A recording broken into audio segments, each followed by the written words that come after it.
ايكيب، سمعت في قال لونترينور تاع نيجيريا وقبل مباراة المغرب غدا ان شاء الله قال انه قال لهم راني نحس بلي لي جوار نتاعي راهم تعبانين.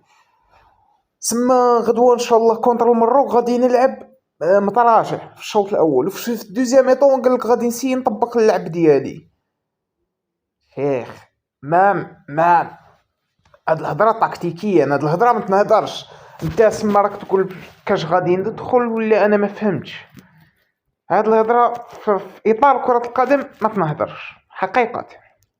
انت كمدرب كره القدم، مدرب احترافي في قاره كره القدم، هذه امور تكتيكيه خاصه بالمدرب واللاعبين.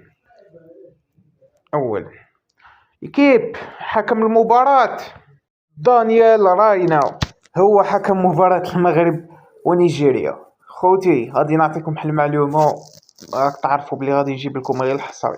هذا الحكم كان محافظ لمباريات المنتخب المغربي طيلة المباريات الثلاث، كان محافظ اسمه مسؤول المباراة.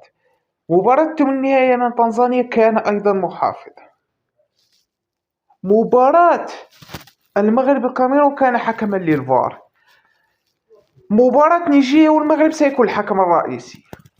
انا ما شفتش ربيط، انا ما شفتش حاكم منتخب واحد يحكم له شحال راه حاكم سما راه حاكم يا خوتي 6 لي ماتش هكذا. انا ما شفتش ربيط يحكم 6 لي ماتش يا خوتي. ايش عارف يا خوتي انا شنقول. المهم سمعنا التصريح تاع مدرب نيجيري وراني عطيت لكم الاربيط خوتي، الاربيط الغاني دانيال لاريا.